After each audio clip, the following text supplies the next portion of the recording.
Ito ay isang live na tanawin ng aktwal na trapiko ng mga barko sa kipot ng Hormuz. Nangyayari ito habang ang Iran ay tumutugon na yon sa utos ni Pangulong Trump na harangan ang kipot ng Hormuz.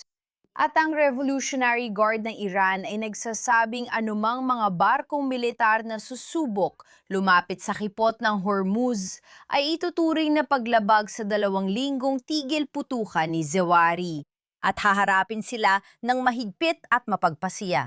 Ang guwardiya sa isang pahayag na inilabas ng state media ng Iran ay nagsabing ang kipot ay nasa ilalim ng matalinong pamamahala ng Navy ng Iran. Bukas ito para sa ligtas na pagdaan ng mga di-militar na sasakyang pandagat ayon sa regulasyon.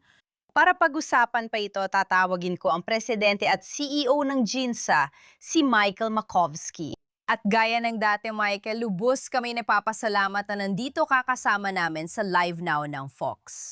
Salamat sa paganyaya sa akin. Maligayang linggo. Maligayang linggo rin sa iyo.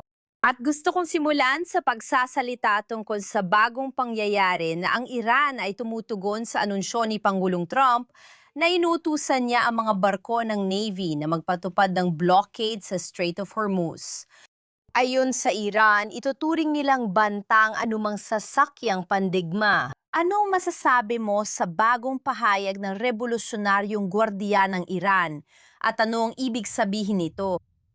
Oo, naniniwala akong mahalagang ipaalala sa inyong lahat na ang layunin ng tigil putukan ay nakabatay sa ideya na mananatiling bukas ang Strait of Hormuz. At nilabag ito ng mga Iranian, pinayagan lamang ang mga kaalyadong barko o yung mga nagbayad ng toll na humigit kumulang $2 milyong bawat oil tanker upang makatawid. Nilabag nila ang tigil putukan, kaya medyo nakakatawa ito kung tutuusin. Sabihin na ang pagdaan ng ating mga barkong pandigma ang lalabag sa tigil putukan, samantalang kabaligtaran naman. Pero sabi ni Pangulong Trump, Iran, kung hindi ninyo papayagan na makadaan ang mga barko nang walang pahintulot, hindi rin namin papayagan na makalabas ang inyong mga barko at langis at hindi ninyo makukuha ang inyong kita. Apektado nito ang Iran at pati na rin ang China. Dahil halos 70% ng mga export ng langis ng Iran ay napupunta sa China na may diskwento. Kaya maaring magkaroon ng deadlock o maaring piliin ng Estados Unidos na mag-escalate at sabihing, sige, hinarangan namin sila, pero baka totohanin na naming atakihin ang isla ng Kharg kung saan dumadaan halos lahat ng export ng langis ng Iran. O maaari naming ialok, gaya ng iminungkay ni General Jack Keane sa Fox, na ang langis, alam mo, kami ang kukuha ng kontrol o sisirain namin ang isla ng Kharg kung hindi ninyo kami bibigyan ng access sa inyong mga materyal nuklear. Madalas nating marinig ang ekspresyong punto ng pagbabago kapag pinag-uusapan ang nangyayari ngayon, lalo na sa kipot ng Hormuz. Abang lumalala ito, iniutos ni Pangulong Trump ang pagharang at nagbabala ang Iran na ituturing nilang banta ang anumang sasakyang pandigma. Posible bang nasa harap tayo ng panibagong punto ng pagbabago? Alam mo, isa itong tanong. Ibig kong sabihin, sa tingin ko ay nagsikap ng tapat si Pangulong Trump. Ibig kong sabihin, ipinadala pa natin ang ating vice-presidente para sa mga negosasyong iyon. Mahalaga yan, malaking pagsulong. Ang impresyon ko ay nasanay ng mga Iranian sa mga Amerikanong presidente na puro salita lang. Gusto nilang mapaligoy-ligoy sa unang round na ito. Nakakalimutan nilang iba ang usapan kay Trump. Sabi niya, binigyan na kita ng pagkakataon. Sige, balikan mo kami kung okay ka sa mga kondisyon namin. At kung hindi ka pumayag, tingin ko hindi nila gagawin. Hindi ko rin iniisip na plano yon ng mga Iranian. Kaya maaaring magkaroon lang ng deadlock sa mga aksyon natin.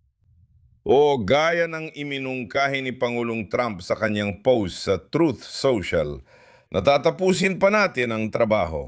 Ibig sabihin sa tingin ko ay tatargetin pa natin ang mas maraming ekonomikong target ng Iran.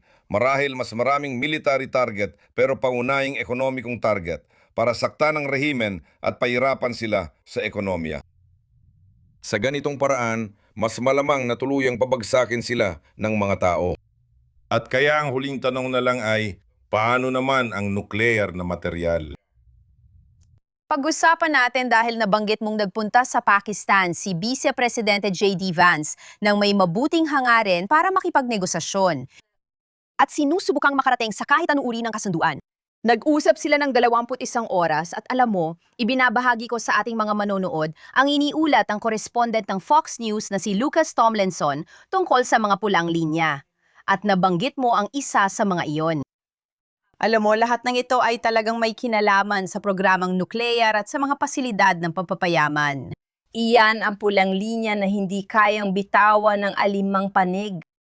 Realistiko bang umasa sa iba pang negosasyon sa hinaharap kung ayaw talagang pakawala ng Iran yon? Ako, sa tingin ko, malabo yon. Posible naman, syempre. Ibig ko sabihin, pwede mong sabihin na sasabihin ng mga Iranian, sige, papayagan naming duman ng mga barko sa kipot ng Hormuz. Ganun lang yon. Kaya magkakaroon tayo ng panibagong usapan. Nakikita ko yon bilang isang posibilidad.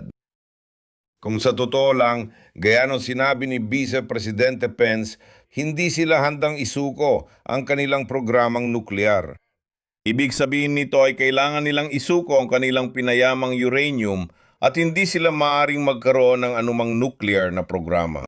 Ibig sabihin, kailangan nila kaming bigyan ng access tulad ng sa Libya kung saan kinuha at winasak namin ang mga pasilidad at materyales. Mahirap isipin na papayag ang rehimeng yon sa puntong yon. Kaya ang tanong ay, ano ang gagawin natin tungkol dito? Narito ang sabi ng Fox News correspondent na si Trey Youngs. Wala ng negosyador ng Zapierwa sa Pakistan matapos ang 21 oras ng negosasyon. Patuloy na tumatanggi ang Iran sa mahahalagang konsesyon sa enriched uranium at Strait of Hormuz. Michael, mukhang deadlock na tayo ngayon. Saan patutungo ang Estados Unidos mula rito? Oo, kaya may ilang mga opsyon. Maaari nating panatilihin ang pagharang sa kipot ng Hormuz para matiyak na walang langis ng Iran ang makakalabas habang nililinis natin ang Hormuz mula sa mga mina at iba pa.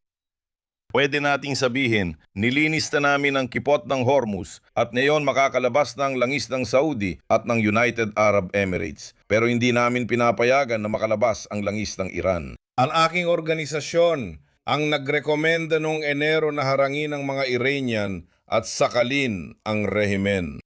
Masaya ako na ginagawa na ito ngayon ng gobyerno.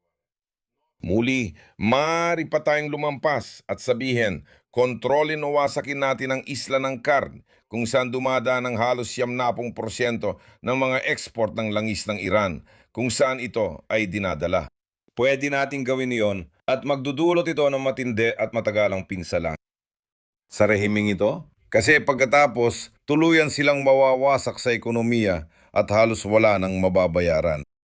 Ngunit maaari rin itong saktan ang mga gobyerno pagkatapos ng rehimeng yon.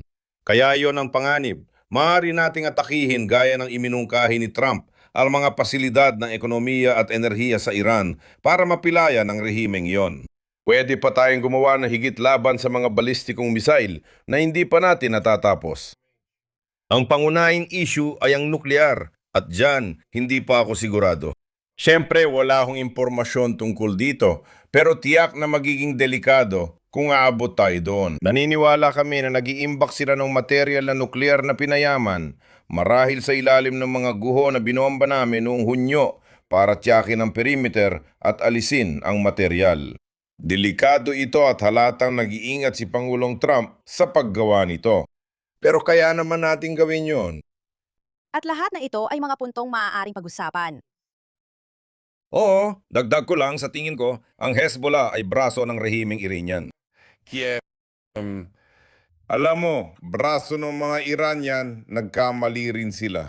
Inatake nila ang Israel noong 8 ng Oktubre, 2023 agad pagkatapos ng Hamas, na nagresulta sa matinding paghina nila at pagkamatay ng lahat ng kanilang pangunahing leader. Inatake nila, ulit kamakailan lang, na nagbigay sa mga Israeli ng panibagong dahilan para pahinain ang Hezbollah. Mayroong isang kawili-wiling dinamika kung saan gusto ng gobyerno ng Lebanon na umalis ang Hezbollah dahil alam nilang giyera lang ang dulot nito.